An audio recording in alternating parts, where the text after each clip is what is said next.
Je m'appelle Mohamed Oumadou, membre du Front pour la restauration de l'unité et la démocratie à Djibouti et résident en Belgique. Depuis le 1er août, en effet, depuis dimanche, il y a des affrontements entre la police et des civils, des armées, dans la capitale, dans la périphérie de Djibouti, dans les quartiers de Balbala. En fait, il s'agit de manifestants afars pour la plupart et la police qui les pourchasse et qui tire à balles réelles sur les civils sans défense. L'origine du problème actuel réside en Éthiopie.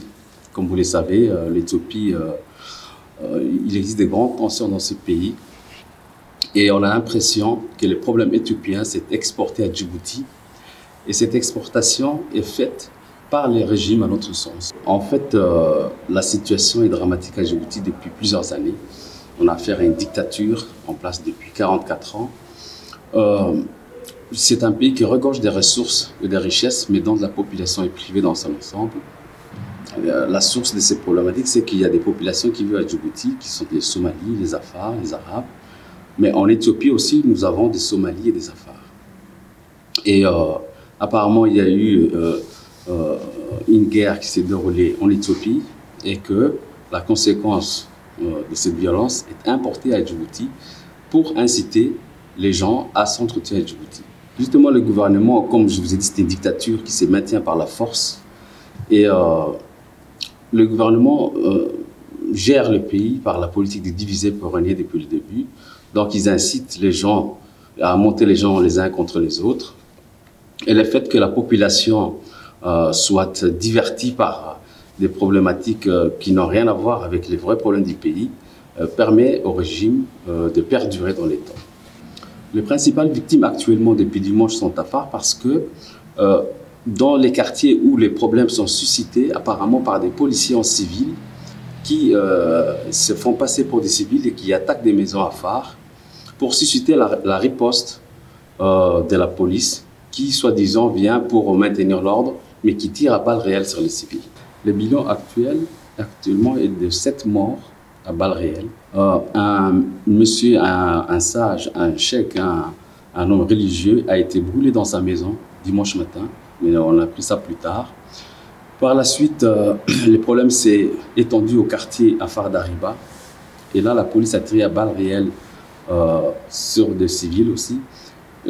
À Tadjoura, hier, il y a eu aussi des protestations par rapport à ce qui se passe à Djibouti. La police aussi a tiré à balles réelles sur les civils. Il n'y a pas un problème à proprement parler ethnique entre la population qui vit paisiblement, mais la dictature à Djibouti vraiment incite les gens à les monter les uns contre les autres pour se maintenir au pouvoir et pour créer la tension.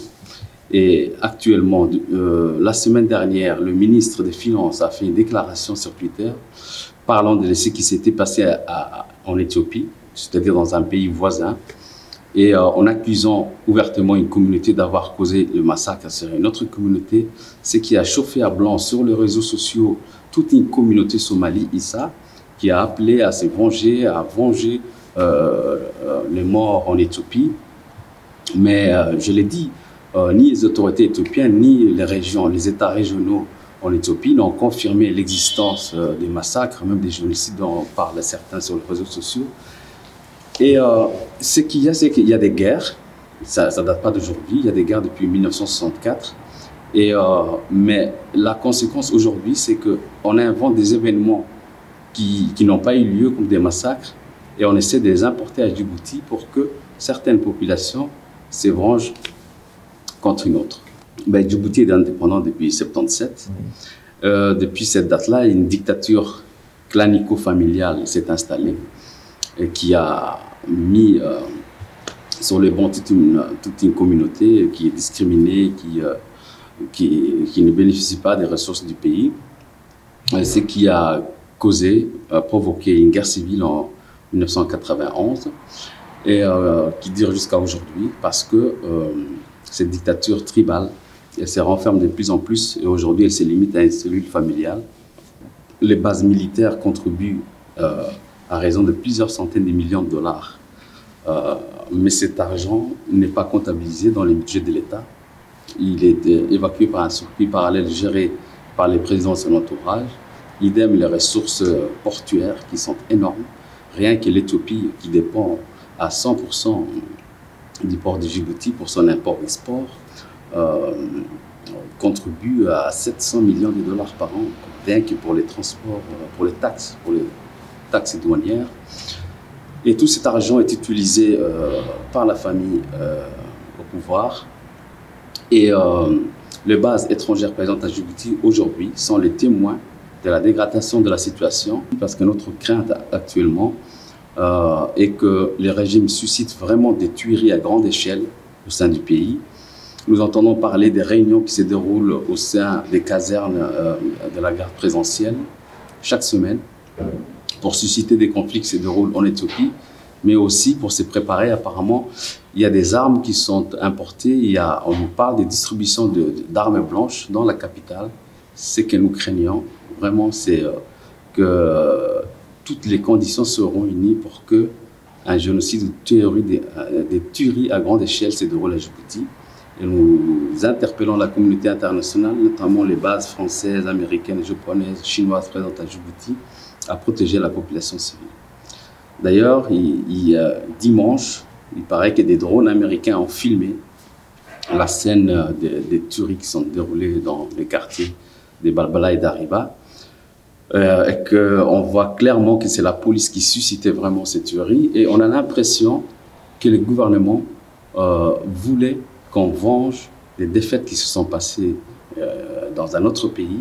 Et c'est une vengeance clanique qui se déroule à Djibouti sur des civils innocents. Mais historiquement, depuis le début, Djibouti est un espace francophone dans un océan anglophone. Et que dès le départ, une chape de plomb pèse sur ce pays. Aucun média français ne parle de ce qui se passe à Djibouti dès le départ.